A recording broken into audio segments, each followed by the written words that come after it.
Welcome to the first episode of An Offer You Can't Refuse. I'm Kyle, I'll be your host, and in this podcast we are going over Easter eggs and little references that I noticed in episode 1 of The Offer on Paramount Plus. Before we get into the episode itself, a little bit of my history with the Godfather series. When I went to college, one of the very first film classes that I took was a subject-specific class called New American Cinema, which is all about the era between the late 60s and the early 70s. He's with movies like Easy Rider, going all the way to Raging Bull. There's a great book about that era called From Easy Riders to Raging Bulls, because it is all about the movies of the late 60s to the early 80s. And obviously Godfather coming out in 1972, that was a topic that we discussed in class, and because one of the final films we watched was Apocalypse Now. And because of that film, I decided to write my final paper on The Godfather Part 2. And I initially actually got my deadlines wrong. And I thought that the paper was due a week later. So I was actually waiting on our class viewing of Apocalypse Now to start my viewing, because it is also a Francis Ford Coppola film, of The Godfather Part 2. And because of the mix-up, Rusty Castleton, a professor, actually gave me a 2-day extension. But that meant that I had to watch The Godfather Part 2, and write an 18-page paper in 48 hours. And luckily, I'd seen bits and pieces of The Godfather at that point, but I very much got immersed into the culture of that film and the culture of the sequel and many behind-the-scenes takes. And I had to very much analyze the politics at the time and how the movie was portrayed and how the movie commented on specific instances that were happening at the time of its release. So then in subsequent years, I have gone back and revisited both films as well as Part 3 numerous times, and they've become one of my favorite film series in total. And so then when I saw that The Offer was coming out, I very much wanted to look into it and see how many little tiny references were being made. And so we'll get into the first episode itself. So spoilers ahead if you haven't watched the episode. Check it out on Paramount Plus. If not, just sit back and enjoy listening to me talk about fun references. So episode 1 is called A Seat at the Table. And from our very opening shot, we actually get our first Easter egg, our first set of Easter eggs, actually, because there's a double in this, because we are following Joe Colombo, who was a mafia boss and the head of the Colombo, formerly the Bonanno crime family, walking into a meeting. And he is walking through Little Italy, very similarly to how Don Fanucci is looking and walking through Little Italy in the beginning, in the middle portion of The Godfather Part 2, right after he meets with Vito Corleone, and is very similarly shot from the wide shot, because it's during a celebration, and you get Colombo walking and being greeted by numerous patrons and, glad handing.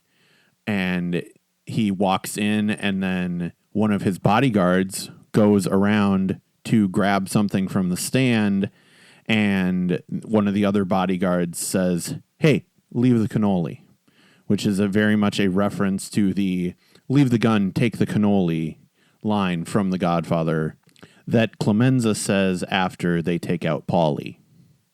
And during this meeting, once again, I said many patrons were coming to Columbo and talking to him as he's walking into the meeting, but the meeting is actually interrupted by a baker handing him things. And I've got to say that this clearly is a nod to Enzo the baker, who is one of the guests at the wedding in the Godfather film itself. We are then introduced to Robert Evans, who is the head of Paramount Pictures, and they're talking about a Clint Eastwood musical, which is actually the production of Paint Your Wagons, which would end up coming out in 1969. And they are also in the process of negotiating the casting for Jack Lemmon and Walter Matthau for The Odd Couple. Then we are introduced to Al Ruddy, who is the producer of The Godfather, and who this is a lot of his experiences are what is the tale that we are following in this series, The Offer. And he is working at Rand Technology. He's invited to a party at the Chateau in Hollywood, and his friend is, very much is getting hit on by multiple beautiful women, and he's saying, clearly I'm in the wrong business, because his friend at that point is a television writer.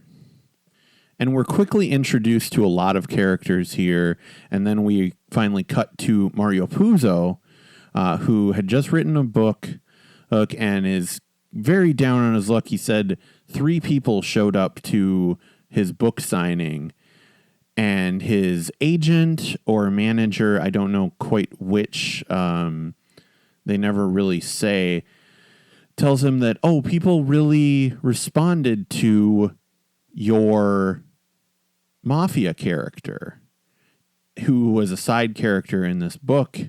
And it's like, well, why don't you talk about the mafia? And he is very apprehensive of doing this for multiple reasons, growing up in Hell's Kitchen and knowing a little bit. He's like, and then at this point, he's also shaken down for what seems to be some gambling debts. So he's goes home, Mario, and his wife actually suggests, maybe instead of doing a, hack job at just a regular mafia story, why don't you tell a story about that community and the fact that these are regular people, to which Mario responds, well, regular people don't kill people. And his wife says the brilliant line of, so maybe we don't kill, or maybe this book is about finding the reason we would. Which in a lot of ways is the central focus to Michael's story in the original Godfather film. Because Michael is so out of the family business, but then you see the moment where he is dragged in and he is needed and pursuing this lifestyle, even though it's against his wishes.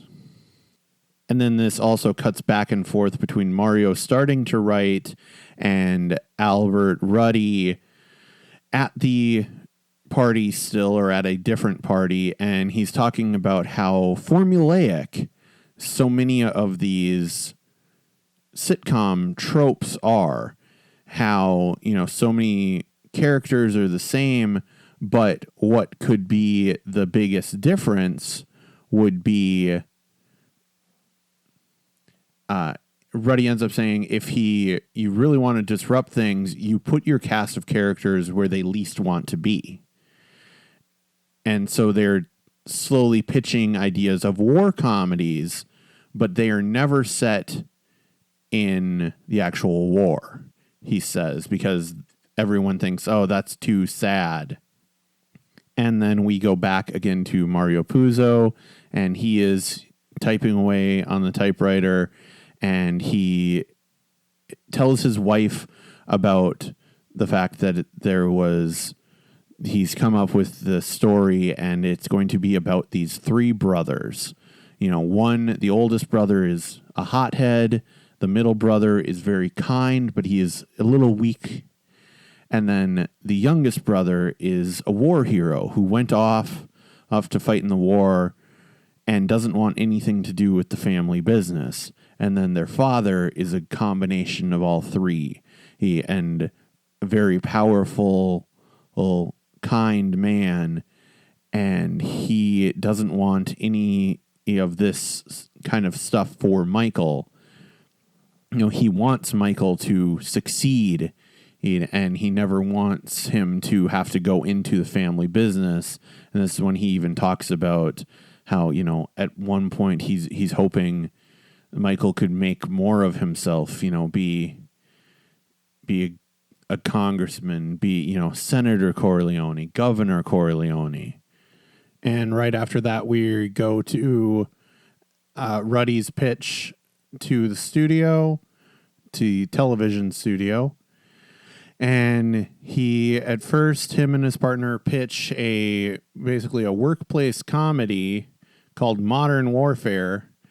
And you can tell right away the studio hates this pitch. So then they go into the pitch for what eventually becomes Hogan's Heroes, which that, of course, gets sold and made. And I find it really funny that a lot of the more Godfather references, at least in the first episode, are mostly centered around the actual mob stuff as opposed to the Hollywood storyline. Because our next big reference to the original Godfather film is the fact that Joe Colombo is set to do a meeting with a couple members of the commission, and it is at a small Italian restaurant.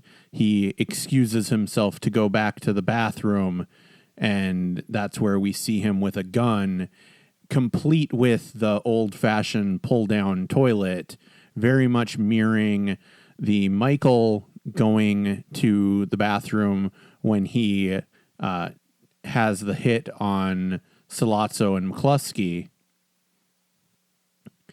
But in a nice little twist, this is actually Colombo telling the mafiosos that Bonanno is basically about to betray them, and he was actually sent there to take them out.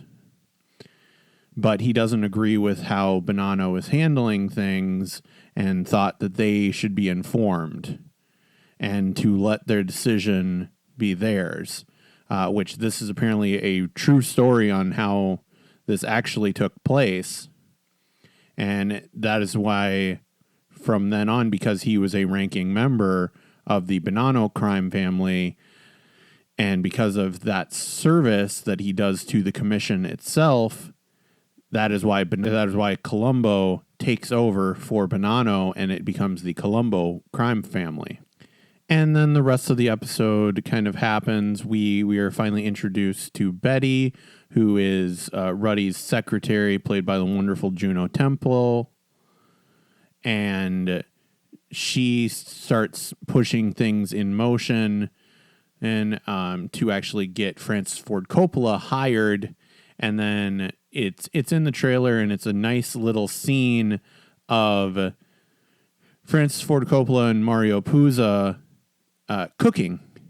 This is probably, especially as a creative type, this is probably my favorite relationship in the show so far, is the relationship between Mario Puzo and Francis Ford Coppola, especially when you know the history that they would continue to work together for years. Coppola would very famously insist that the movie be called Mario Puzo's The Godfather. But the scene itself very much echoes a scene in the first Godfather film between Clemenza and Michael, when after the Don is shot, Michael is coming around and Clemenza is showing him how he decides to prepare his sauce and the little tricks that he does.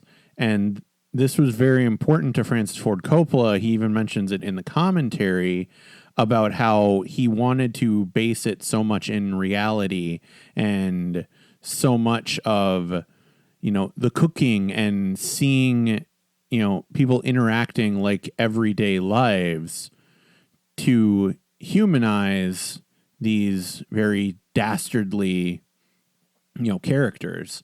Like, he wanted audiences to feel sympathetic to who was most likely a mass murderer in the Don. When the Don finally dies at the very end, we want to feel the pain that his family would feel.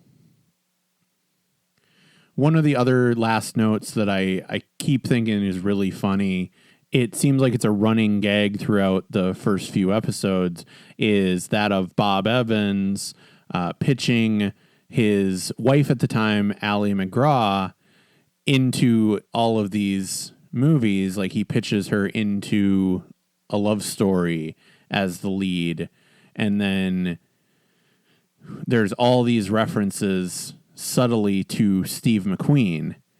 And eventually, one of the movies that gets made is The Getaway, starring Steve McQueen and Ally McGraw. And that is actually when Ally McGraw left Robert Evans for Steve McQueen, was during the filming of that film. And that's really all the Easter eggs and fun little references that I've noticed throughout this first episode. If you've got any others and you just want to talk about the series, you can find me on social media at Knocked Out Films, and make sure to like and subscribe on all of your podcast apps. And thanks.